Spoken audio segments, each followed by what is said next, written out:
Welcome to Business Innovators Radio, featuring industry influencers and trendsetters sharing proven strategies to help you build a better life right now.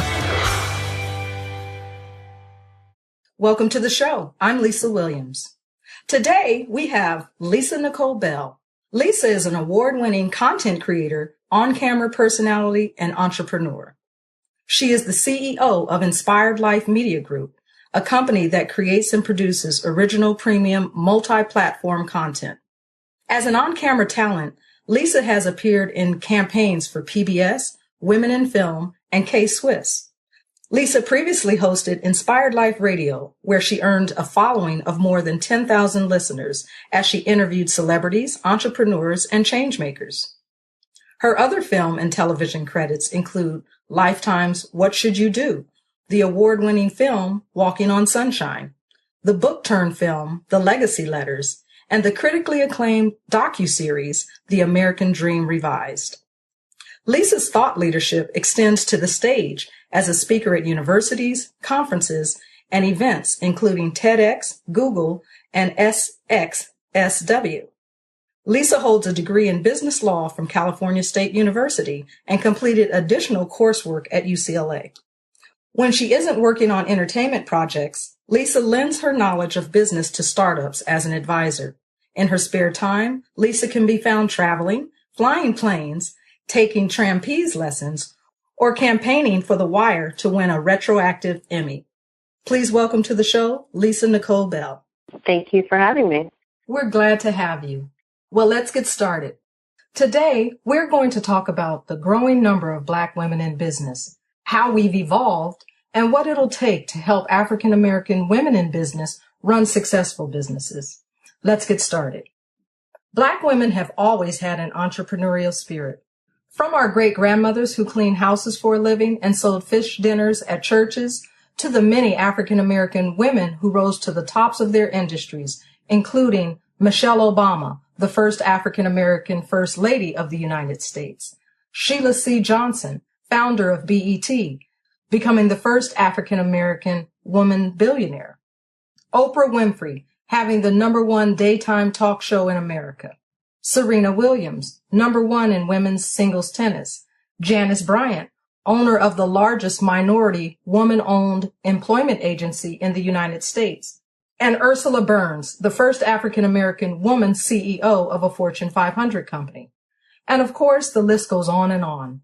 In fact, according to the 2015 State of Women-Owned Business Report, the number of women-owned businesses grew by 74% between 1997 and 2015. The report also stated that 33% of women-owned firms are owned by minority women, and Black females are amongst the fastest growing group of entrepreneurs in the U.S. It's wonderful to know that African American women entrepreneurs are the fastest growing segment of entrepreneurs in the U.S. What a great statistic. So it's important that we don't let this momentum die. Now, more than ever, African American women entrepreneurs need resources available to help them not just be in business, but grow in business. The biggest hurdle African American women business owners face is that many are first-generation entrepreneurs, and they lack exposure to other Black women in business that have successful businesses from which they can glean habits and proven processes from. Let's look at an example of just how important having a role model accessible to you can be. Here is what Jessica Alba, actress and CEO of The Honest Company, said about having someone that you can call on. As far as mentors go, countless. I was not shy about making phone calls to many people. I've been fortunate enough to know people like Tory Burch and Diane von Furstenberg, and they, got lots of emails and phone calls from me along the way with tears in my eyes saying, I don't know if this is possible. Why is everyone telling me no? What do I do? What does it even mean to get venture capital? What is venture capital? What's a board? I just didn't know all these business terms. And so they helped me understand it. And it's nice having women that you can look to and rely on. Incidentally, her husband, Cash Warren, a Yale graduate, producer, and tech investor, introduced Jessica to his childhood friend, Brian Lee, an entrepreneur who co-founded LegalZoom. And the women Jessica reached out to, Tory Burch, who is a New York fashion designer, and Diane von Furstenberg, who is a billion-dollar fashion designer. Unfortunately, most African American women don't have the same access and connections that Jessica Alba was blessed with. Black female entrepreneurs need a supportive network of African American women business owners that we can learn from. It's time to talk, share, and provide resources and roadmaps to Black women in business. We need successful mentors to inspire African American women on their journey in business.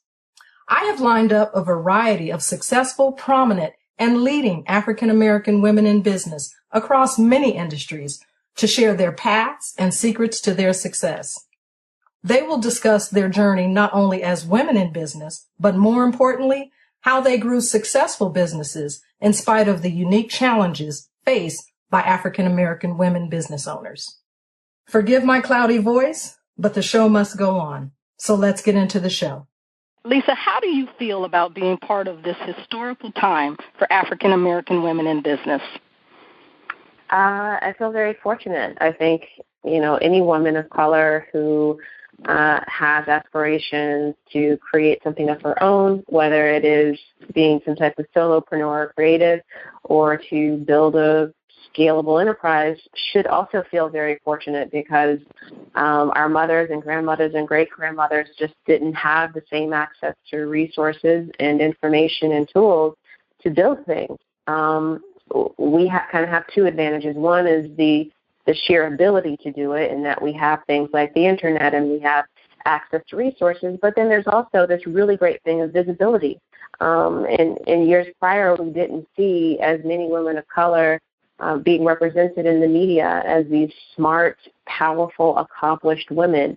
So we see that on the media and entertainment side. We see that in the arts. We see that in finance. And so I just feel really fortunate and excited about the possibilities. And as Oprah often says, we're standing on the shoulders of giants. So I'm just excited to kind of take the torch and take it as far as I can. Excellent, indeed. So a good story isn't a good story until we can understand where you started. So how did you get started in business? I started my first company when I was 19.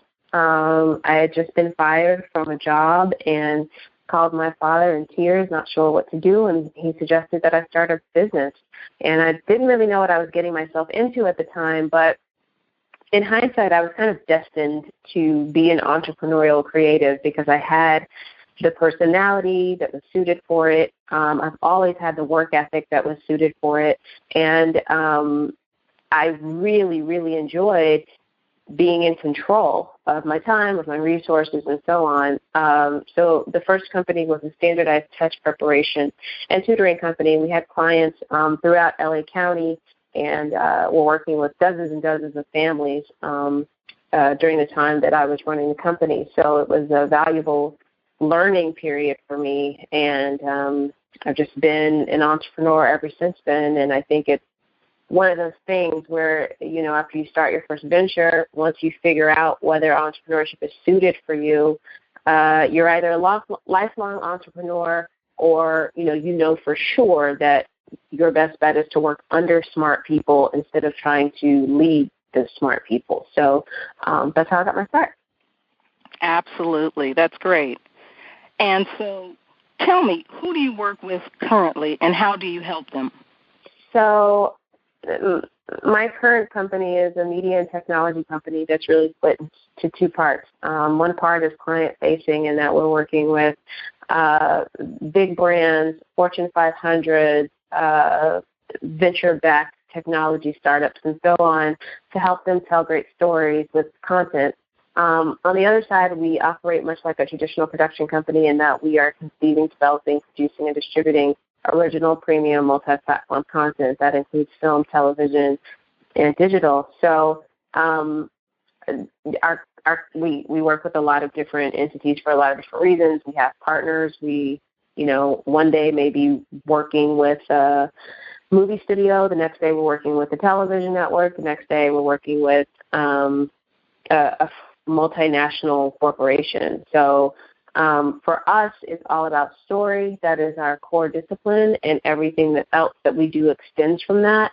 A lot of our clients and partners realize that story truly is the most important thing right now, particularly since advertising is much less effective than it used to be.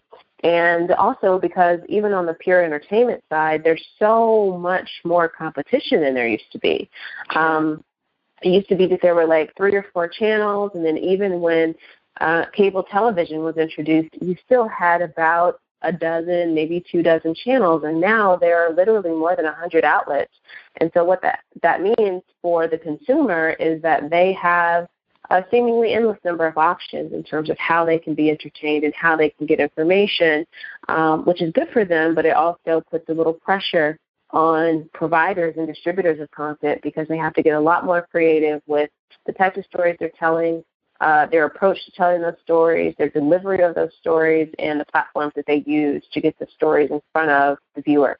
So we get to do this really cool interdisciplinary thing where we're not just doing the pure discipline of storytelling, but we're also getting into nerdy things like content distribution and how do we measure these things using some of the new technology tools that are available, and where we put content and how people consume it. So it varies. Yeah, very cool. So what's a day life in Lisa-Nicole's day?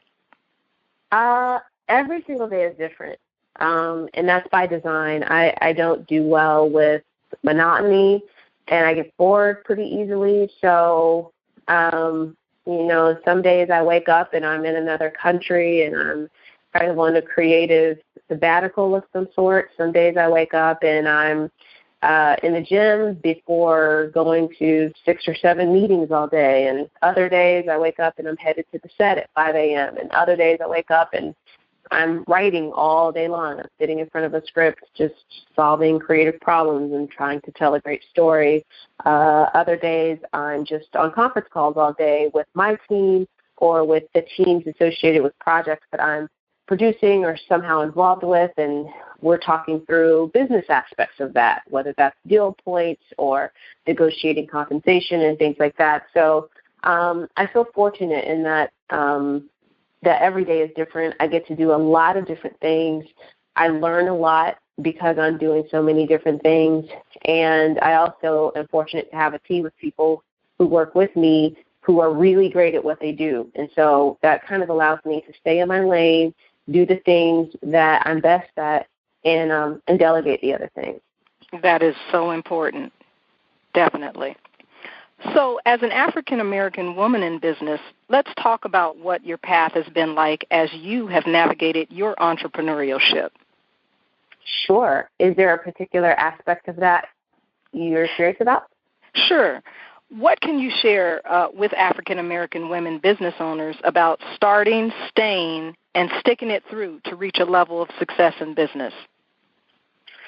I think a lot of that depends on the type of business and the type of person. I mean, the advice that I would give to, say, a 22-year-old who wanted to start a fashion line would be very different than, a 41-year-old mother of 3 who was transitioning out of corporate America and wanted to start a cupcake line. I think the biggest things are just to not get stuck in analysis paralysis. A lot of Black women, because we have this very strong appetite for excellence, we just get bogged down in details that don't actually matter. We want every pixel of the website to be perfect. We want this to be right and that to be right. And there's really no perfect time to do anything. The perfect time is probably yesterday. So it's really important to just get started.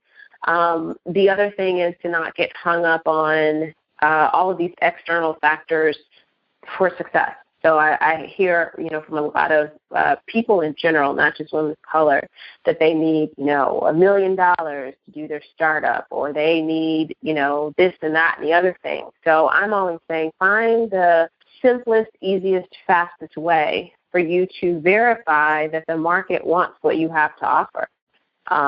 That's how you create the seed that will tell you whether you have something that's worth going after. I encourage everyone, but especially Black women, particularly because we have less access to resources than, say, like a white dude who went to Stanford, that we need to be lean and scrappy. So, I love the Lean Startup, which is a great book, and also kind of a methodology around startups for that reason, because it really helps you to think about how you run these experiments, how you're able to create the minimum viable product to determine whether it makes sense for you to go all in on this business idea.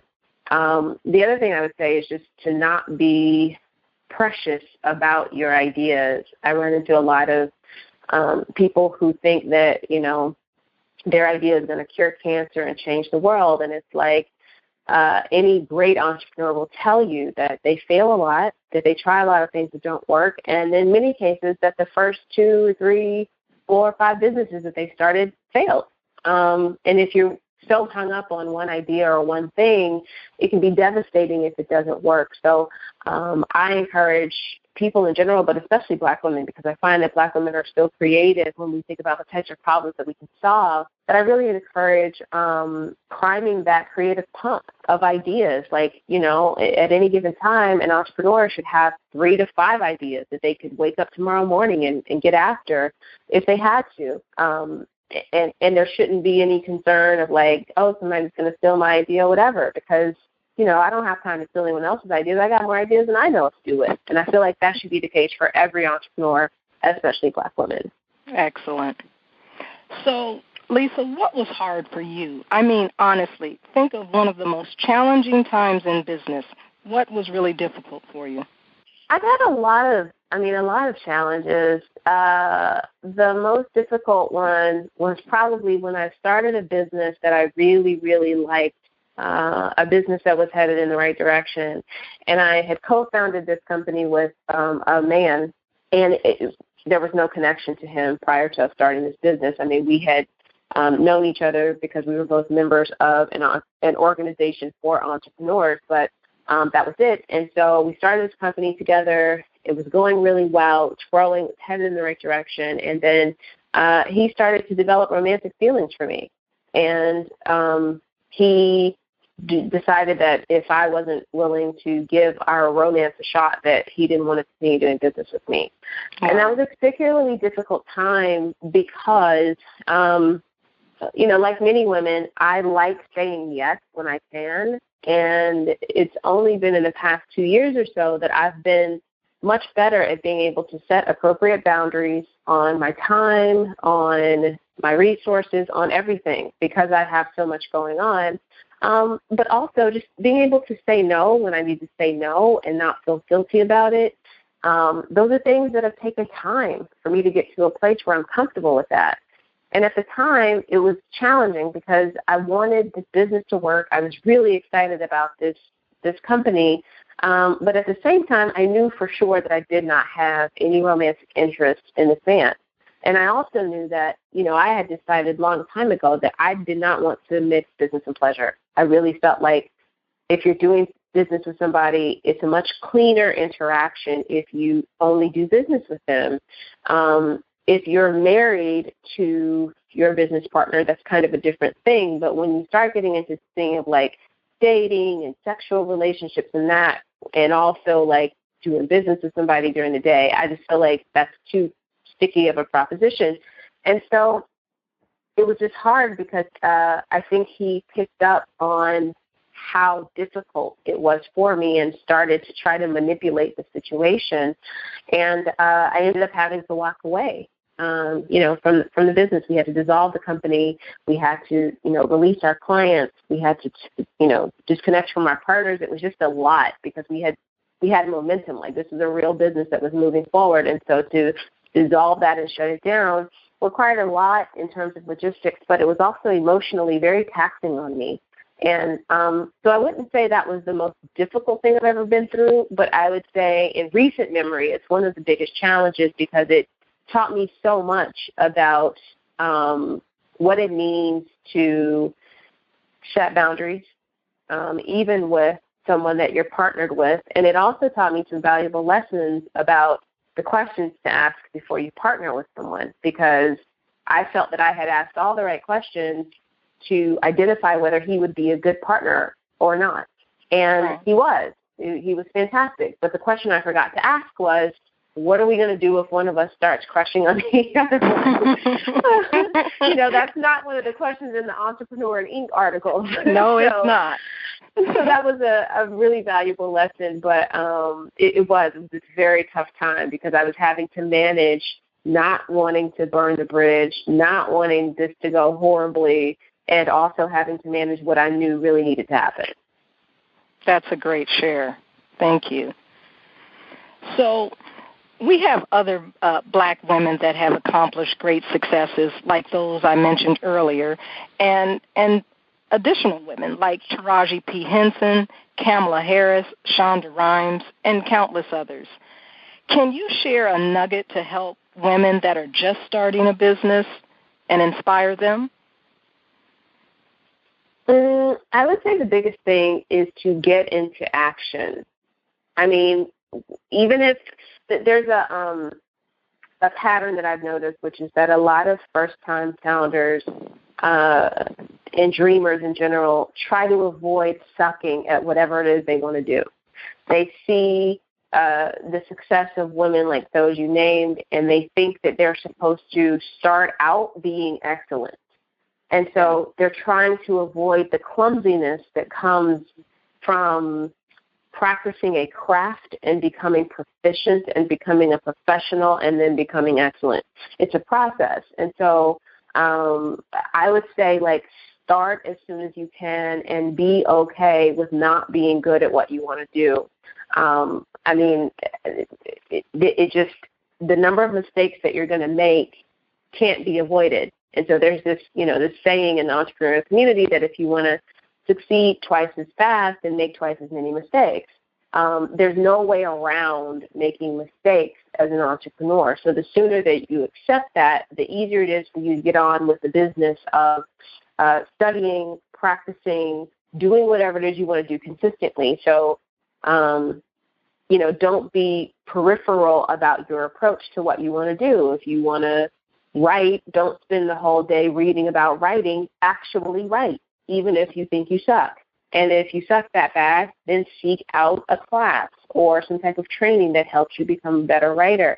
If you want to launch a beauty line, mix the products, make the eyeshadow, do the thing that you want to do. Don't get hung up in this, it has to be perfect, and research and call this person and that person didn't call me back and I need to be on Instagram. And it's very easy to make all these excuses and come up with these big, grandiose plans when really what you need to do is just get started and stay in motion and take one meaningful step every single day towards your vision. Working on the business or in the business, not on the business. Yeah. Well, yeah, because you need both, right? You need to be building strategically, but you also need to be moving forward in key ways. And so, I mean, even for myself, I have to work on my business in a global sense, in that I have to move us forward strategically. I have to create the right partnerships. I have to build the right relationships. I have to reposition us when it's necessary. I have to hire the right people and so on. But I also have to be a proficient artist. And so I have to spend time writing. I have to spend time priming my creative pump. I have to spend time in quiet thinking about creative problems I need to solve, whether that is sending a writer notes on a script or thinking about some type of storytelling issue or figuring out what I want to say at a speaking engagement or whatever. And so it's important to really do both and to carve out the time to do both. Absolutely. So what would you say is most important to have a successful business? I think it depends on the business, but if I had to offer a blanket key to success, it's just meeting and exceeding expectations of the customer. Sometimes women get hung up on this whole, I'm a boss, girl boss, this kind of, talk about the corner office and wearing the Louboutins and the car and the lifestyle of it, instead of realizing that, like, to be the word entrepreneur is just a fancy word for problem solver, and it's a fancy word for servant leader. Yeah. So you're serving other people. I mean, and this is why when people say things like "be your own boss," I don't agree with that phrase, because there's no such thing unless you have the ability to compensate yourself without the input or payment from a third party. You're not your own boss. You're serving your clients. They are your boss. You may have a whole lot of bosses, but they're your boss, because if you don't serve them, if you do not delight them, they go away and the money goes with them, and then you don't have a business. So keeping that front and center, that you're here to serve them first and foremost, I think is how some of the most important and dynamic brands and businesses stay alive. And so from day one, you have to think that way, is that I'm here to serve, and I'm here to create elegant solutions for the audience that I've chosen to serve. Wonderful. Thank you. Now let's have a little fun. If you could share something with your younger self, let's say 15 years ago, about being in business, what would it be?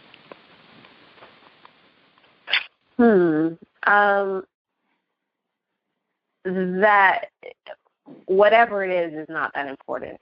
I was very angsty 15 years ago, and I was very, OMG, the sky is falling. I thought everything was an emergency. I used to internalize things a lot. I used to worry a lot. And now I'm much more laid back and even keeled, because I get, part of it is probably that I've seen a lot in my own business and in the business of colleagues and things like that. But also that things just work out. They just work out. If you're a person who is smart and you work hard and you treat people right, it'll work out. And sometimes the things that are perceived to be the worst things that could happen and potential disasters end up being the biggest blessing ever. So I would just say it's going to be fine. Take a deep breath. Stop stressing, whatever it is. Like, keep working. If you keep doing the work, the rest will take care of itself. All right. So as I explained in the introduction, one of the greatest challenges African American women face in business is the lack of successful African American women role models in their community.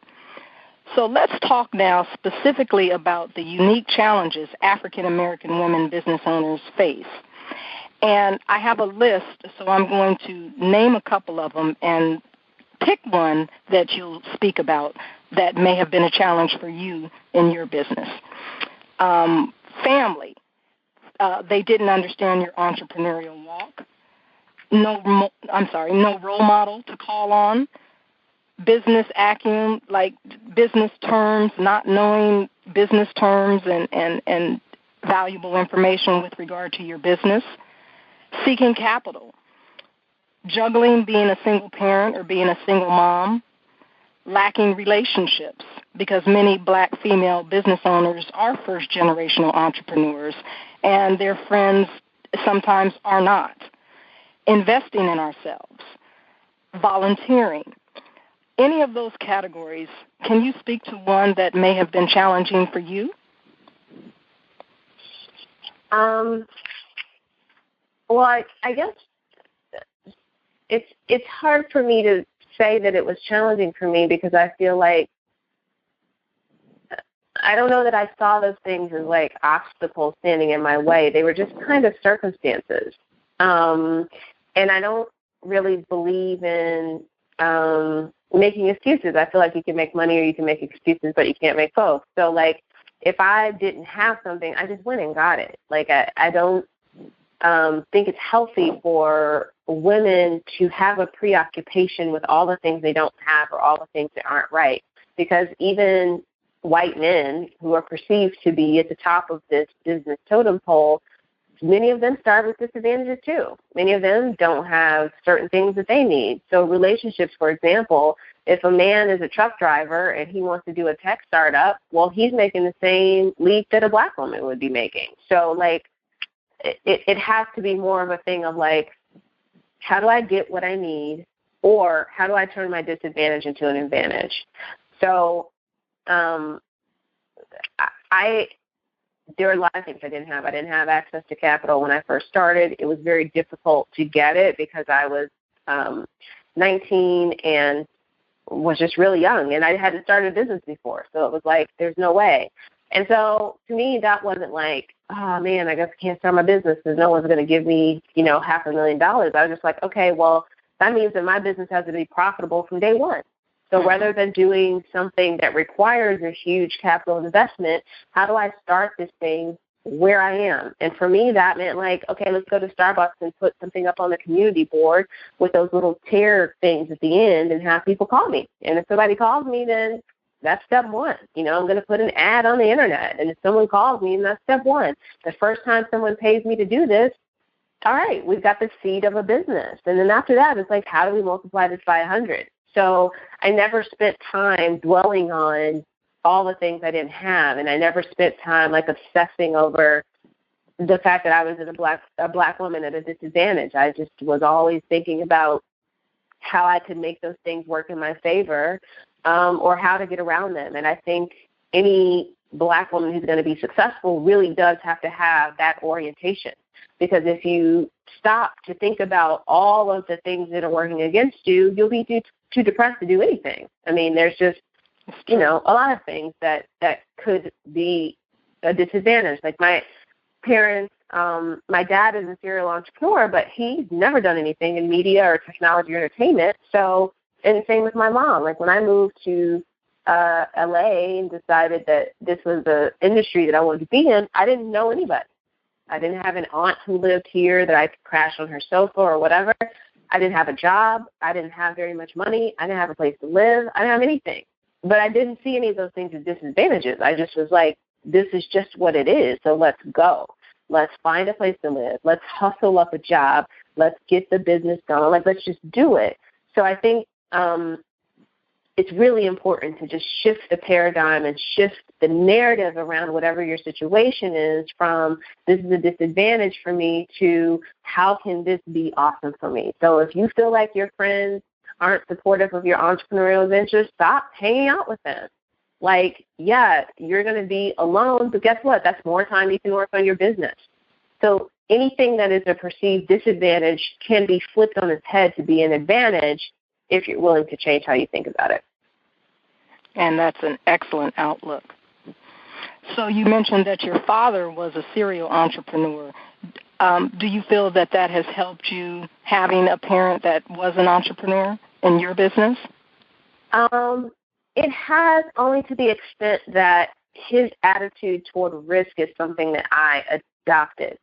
A lot of times parents want their children to take a very safe, and I'm using air quotes when I say that, safe career path because they believe it will afford them stability and this kind of thing. And my dad's attitude was try everything that you want to try, whatever it is. And I would say that he was really the reason that I spent a lot of time doing a lot of different things. I mean, I probably had the career of like 5, 6 different people because I never felt like there was a reason for me to not try what I wanted to try. If I wanted to write a book, if I wanted to speak, if I wanted to work with people one-on-one, if I wanted to start a nonprofit, if I wanted to start a for-profit, if I wanted to make movies, like I just was like, whatever's interesting to me, whatever whets my curiosity is what I should try, because I honestly feel like you can't really figure out where you belong and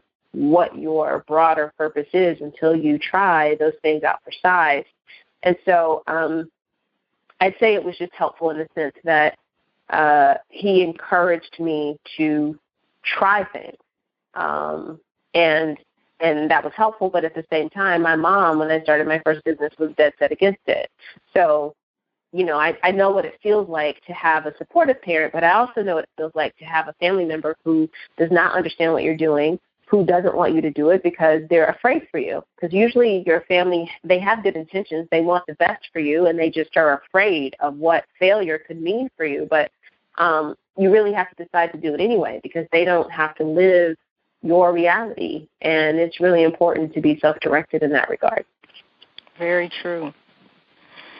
So there are many articles online, Lisa, about entrepreneurs and their success stories or challenges they had to overcome, but there are very few current-day women and articles that show what they've gone through, and definitely not specific articles sharing what African-American businesswomen have gone through.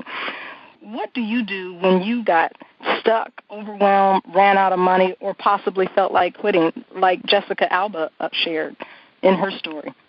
Well, so my reaction to each of the things that you mentioned is different. So when I feel stuck, there's kind of a thought process, like a series of questions that I ask myself to get myself unstuck. When I feel like quitting, say it again? Oh, I said overwhelmed, but feel like quitting, that's fine. Mm-hmm. Yeah, when I feel like quitting, I just kind of, I don't know that I feel like quitting ever. I think because I'm doing something that I would do even if I wasn't getting paid to do it. So when I have a tough day, to me it's a tough day, and it's okay. And I also am not a person who lets a difficult moment or a difficult hour turn into a difficult day. I don't let a difficult day turn into a difficult week. All of those things can be contained in that many times the drama of the moment is something that we are contriving. It's not real. And so every event has a story associated with it, and we write that story. So if something has happened in my business that I consider myself unhappy with, then I'm like, well, why am I unhappy with this outcome? Is it because I'm attempting to control something or someone? Is it because I believe that I know better how this should turn out? Is it because I just want to get my way? Is it because this is going to put my company at a disadvantage? Like, I really try to get to the bottom of what's eating at me, because a lot of times it's just ego, or it's just kind of tiredness or whatever. So or fear. I don't say it again. Or maybe even fear. Yeah, sometimes it can be fear, but for me it's usually just wanting things to be a certain way so that I can move on, because I tend to be very much a planner. And so going into a project, I've generally planned both the worst case scenario and the best case scenario. So I'm kind of gunning for that best case scenario. And so if things are not going the way I want them to, I'm kind of like, well, this sucks because I want this to be the best. But the fact that something unpleasant has happened doesn't mean that it's going to be a failure. So I'm able to keep that kind of stuff in context, again, just because I've seen so much. I've had so many experiences as an entrepreneur that 9 times out of 10, when something's happening, I'm just kind of like, okay, well, this is not the end of the world. It's not ideal, but it's not the end of the world. And then in terms of like running out of money, I mean, again, that to me is a hustle issue. Like, I don't think it's good to get in the habit of expecting to be able to raise venture capital, even if you're doing a tech startup. If you have the attitude that you need to learn how to be financially solvent, then your relationship to your time and to the value that you create in the marketplace will change. So it's like, if my business is running out of money, then I'm doing something wrong. Like, the time is not being spent on the right things, and it needs to be changed. And the good news is that can be changed very quickly.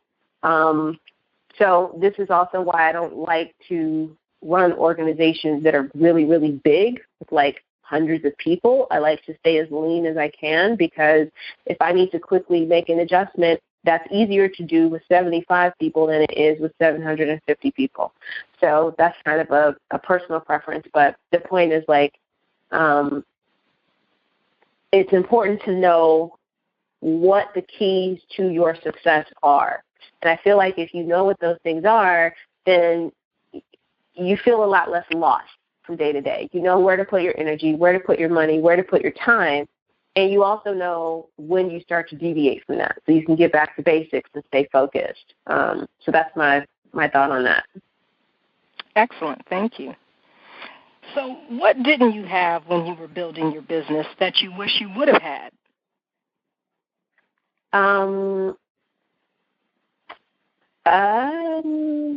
only thing I can think of is maybe a mentor.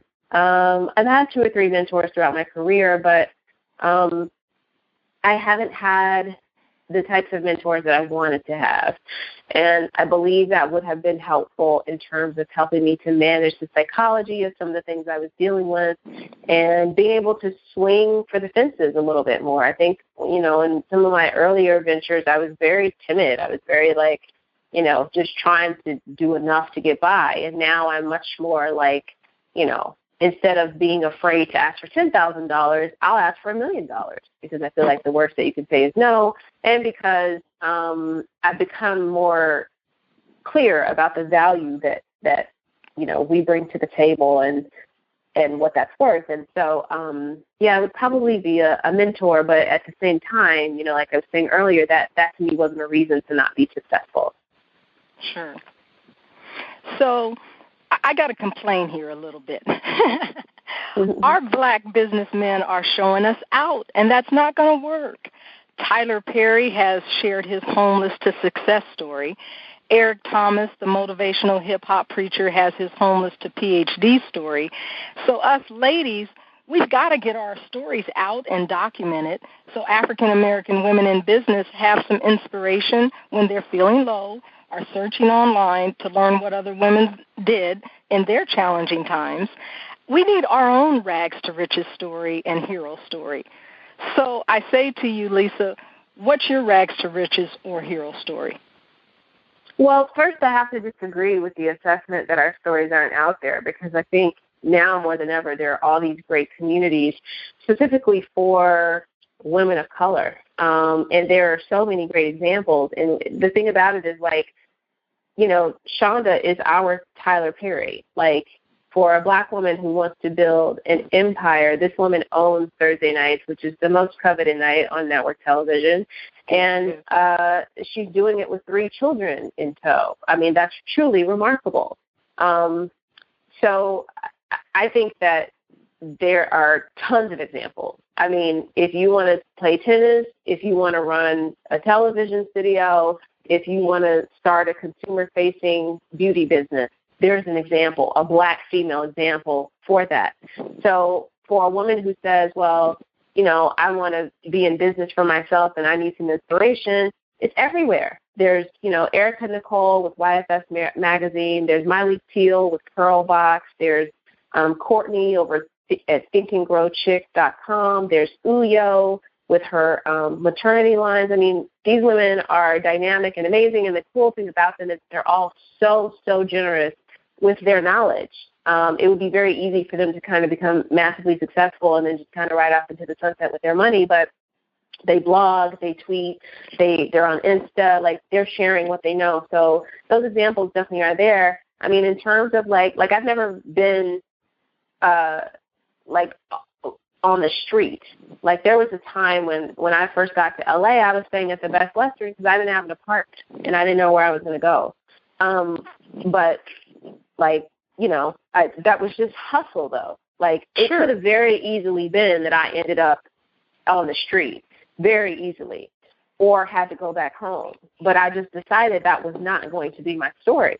So I hustled my way to that. And I think when we look at a lot of black women, they were outpacing black men in terms of education. The fastest growing group of entrepreneurs in the United States right now is black women.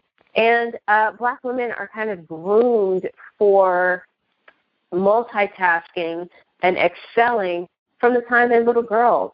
We're told that we have to be twice as good. We're told that we have to study and get good grades because we need to get a good job because we don't need to depend on anybody. I mean, we're just groomed for those things that also happen to be the skills that make you a great entrepreneur. So I think any black woman who's this is what I want to do and I would like to draw inspiration from women who look like me only needs to throw a rock and be able to hit one.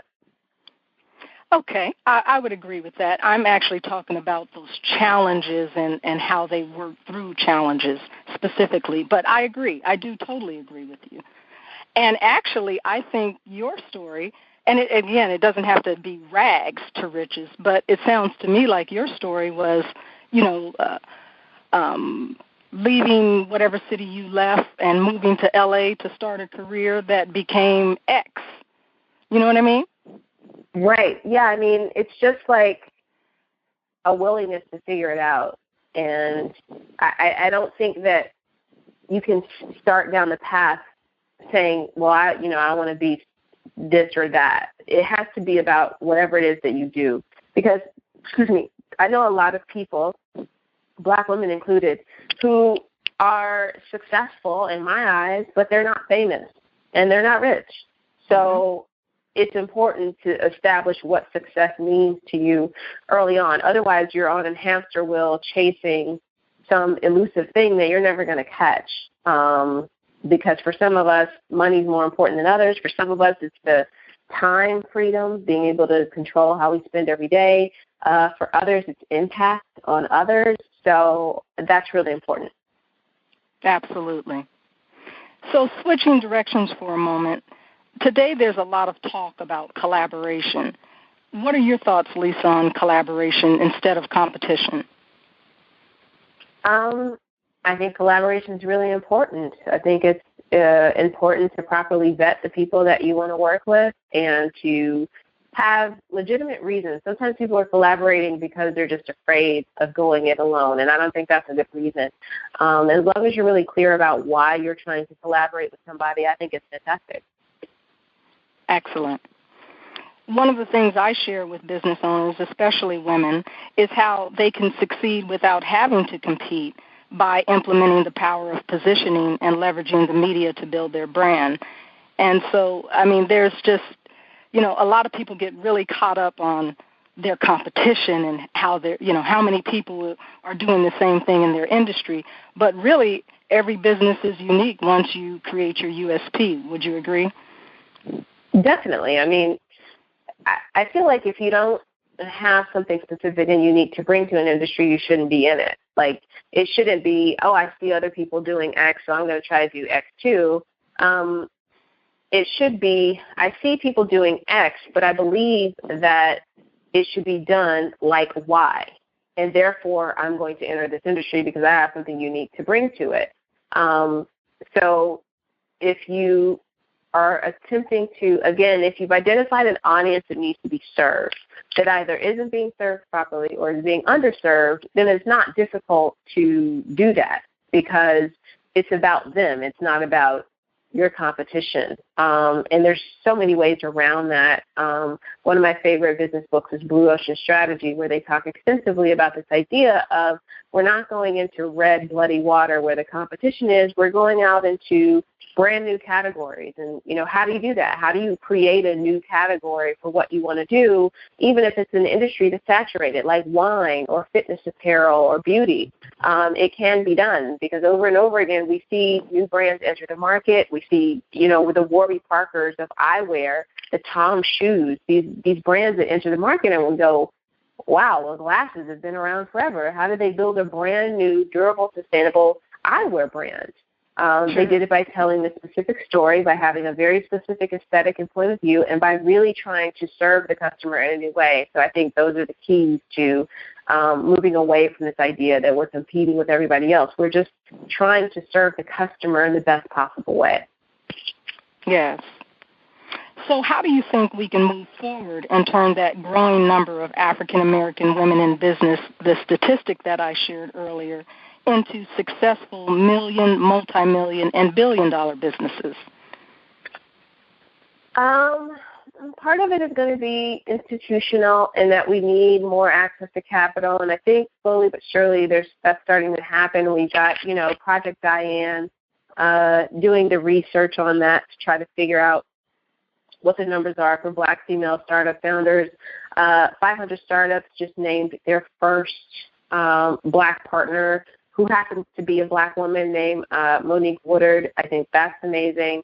There's Arlen Hamilton of Backstage Capital, who's investing very heavily in minority founders. So part of it is going to just be us having more decision makers in place who can cut the checks to Black women who have scalable ventures. The other part of it is going to be knowledge sharing, which I think is already happening. We just need to amplify the voices that are already out there.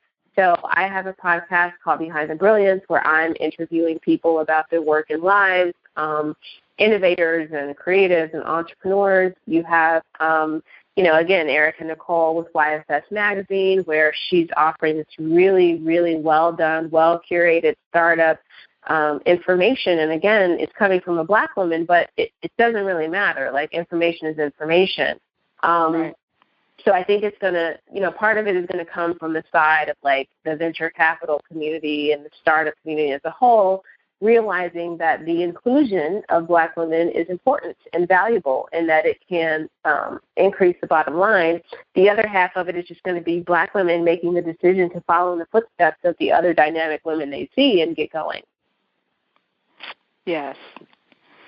So what's your best piece of advice for an African-American woman entrepreneur specifically?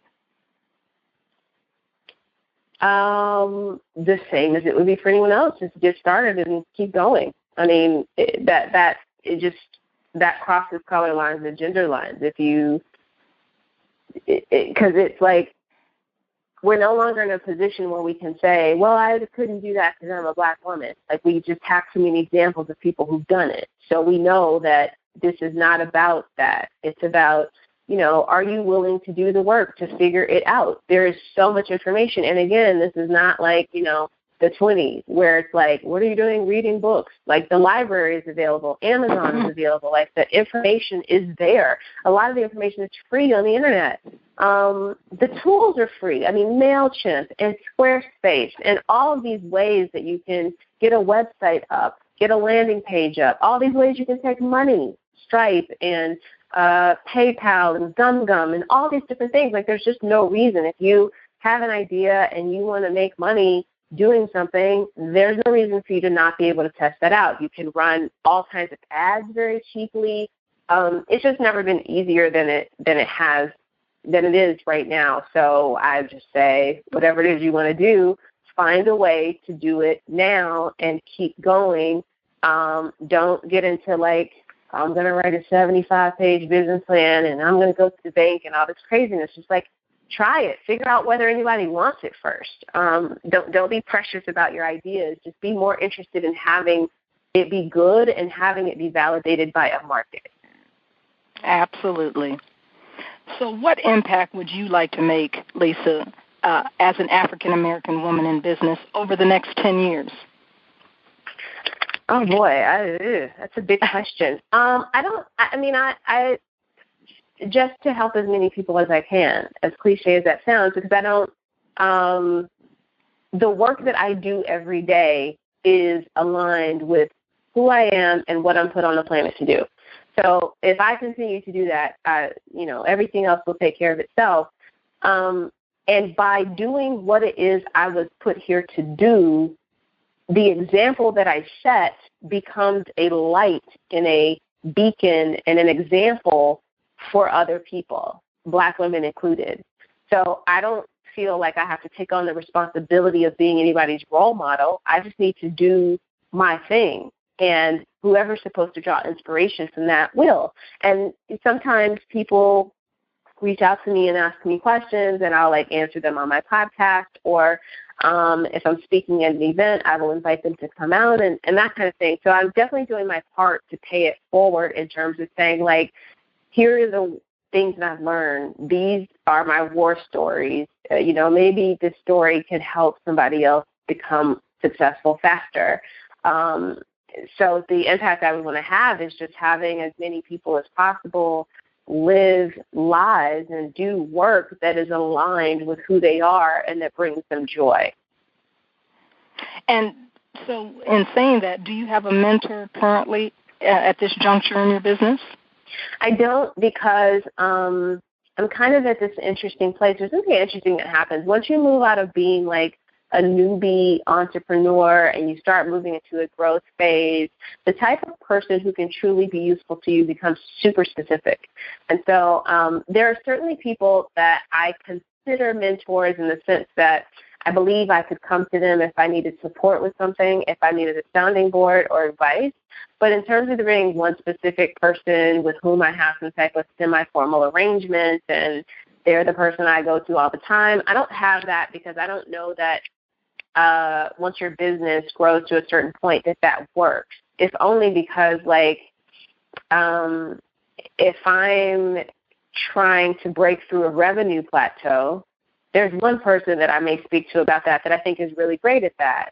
But that could be a peer of mine. That doesn't necessarily have to be someone I consider a mentor, because they may come to me for advice if they have a leadership problem because they think I'm really great at building teams. So I think I prefer to have people around me who I just deem to be smart and interesting, because I can learn from them just by virtue of being in their space and them being in mine, without me having to, like, go to them with my hat in my hand and ask for lessons.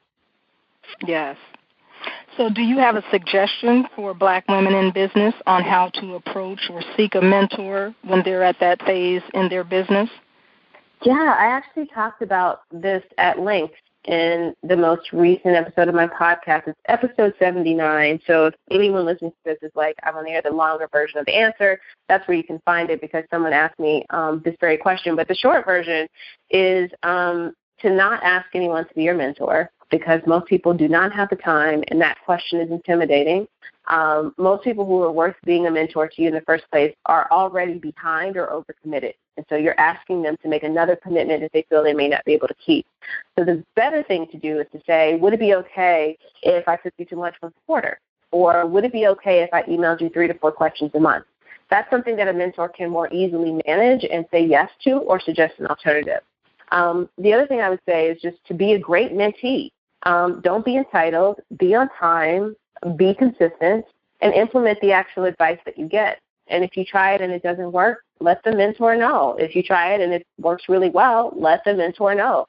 One of the joys and rewards of being a mentor to someone is that you get to try out your own ideas and you get to learn from them as much as they're learning from you. So be a good mentee, and also be a person who is active. Everybody likes to jump on board a moving train. So don't reach out to someone and say, well, I have this idea and I'm not sure. It's like, if you're afraid, then I'm afraid too. Get into action. Do whatever it is you're trying to do. Like, for example, Monique Wise of wanderlessmyway.com was who submitted the question. And I went to her website. Like, I wanted to know who she was and what she was up to. Like, she built this website. She's got content up there. So I was more than happy to answer her question, because she's not waiting on me or someone else to give her a handout or show her the way or wave a magic wand to make her successful. She understands that she's got to do the work.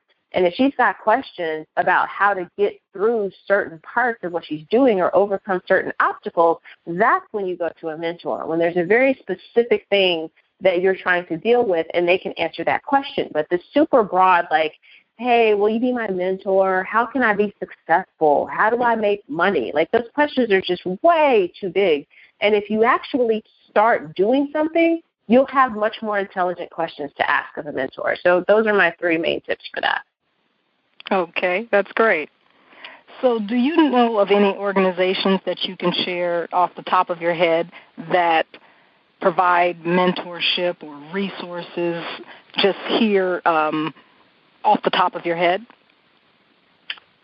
I don't, but I know they're out there. I would suggest that folks start with meetup.com. There's a lot of great meetups out there for founders, and I would imagine that if you were trying to find an organization that offers that type of support, that would be the place to go. Because one of the things that happens, even with, like, the Small Business Administration and things like that, is, like, it's so specific to what you're trying to do. And my thing is, like, I really, really try hard, and I always give this advice to other founders also, is to avoid this general watered-down business advice. It tends to not be helpful at all. Like, if you want to go into starting your own restaurant, you need to specifically belong to a restaurant association. You need to find specifically someone who's opened 3 restaurants like yours in a sprawling metro area. Like, the more specific you can get with the information that you seek out, the faster your success will come and the easier everything will be for you. So, like, if I'm trying to start a restaurant, I don't really care what Tory Burch did to grow her, like, shoe and fashion line, because that's not relevant to the specifics of what I'm doing. There's nothing wrong with me drawing inspiration from her, but I think I personally would be much more inspired by Emerald and the restaurants he's opened and how he expanded that nationally and how he's got sauces on the shelf in the store and, like, all these kinds of things that are very specific to what I do. So I would just say, like, if you're like, I want to make a jewelry line, that I would run searches for groups that are doing jewelry in my area and stay away from, like, the generalizations of stuff, because it's, in my opinion, it's a time waster. Okay. And can you share your 5 success tips with us today?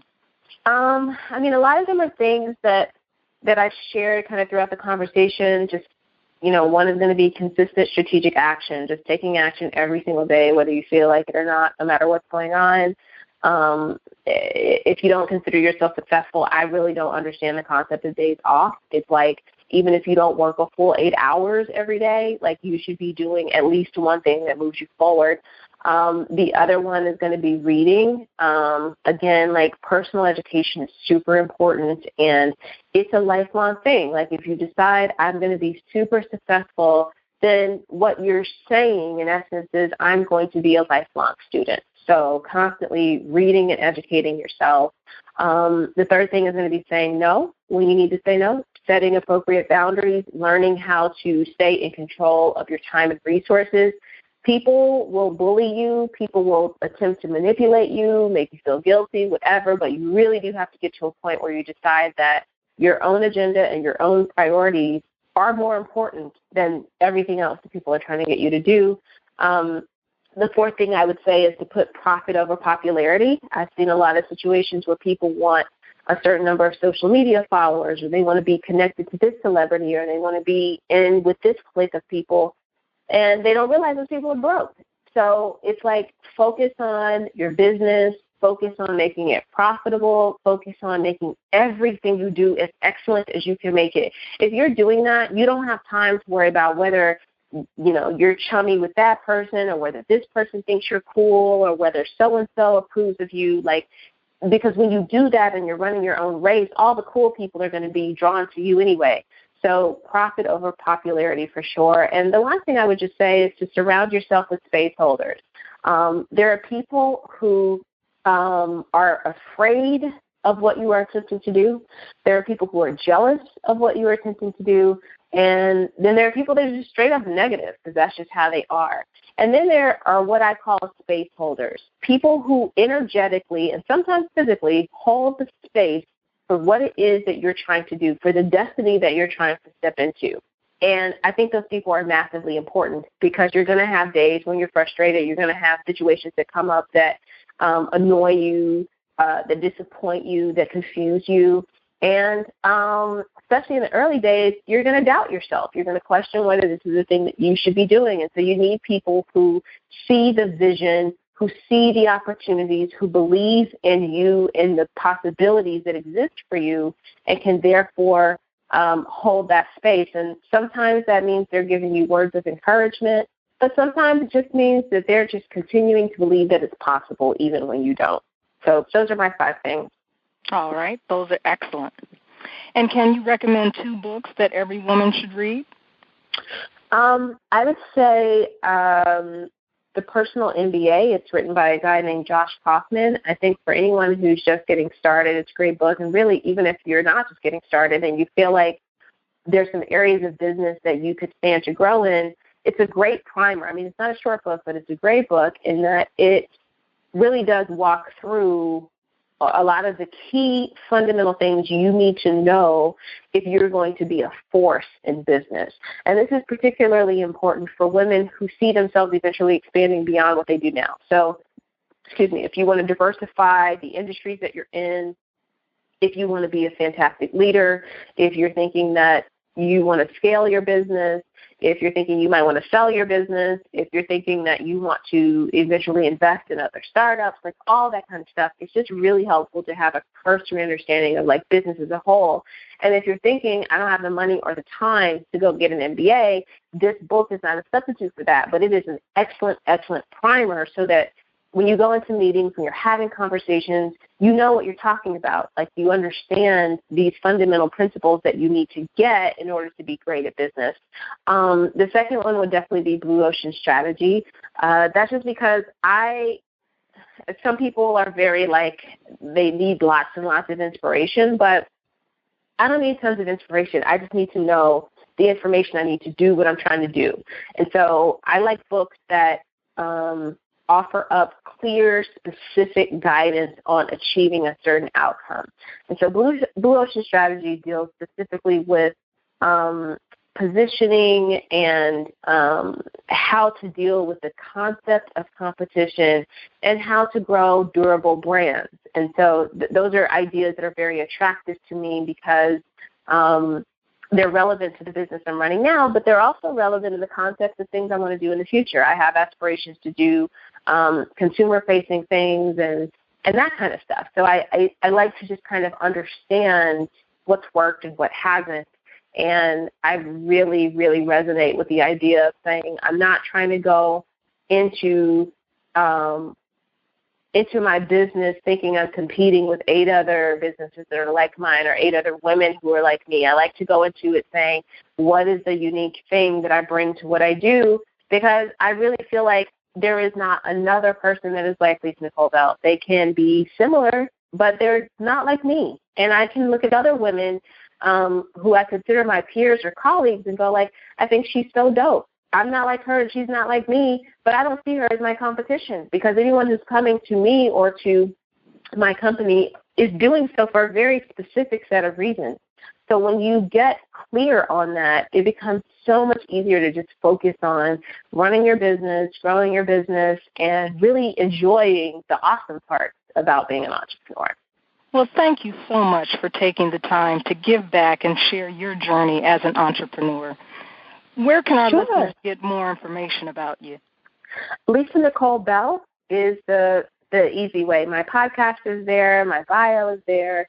And any of my upcoming speaking engagements. I'm speaking in Boston in June and Egypt in May. And so anybody who has questions, feel free to reach out. I'm happy to answer them and just encouraging folks to get started and keep going. Wonderful. Thank you for joining the show. And everyone remember, lead with value and the revenue will follow. Thanks for listening to Business Innovators Radio. To hear all episodes featuring leading industry influencers and trendsetters, visit us online at businessinnovatorsradio.com today.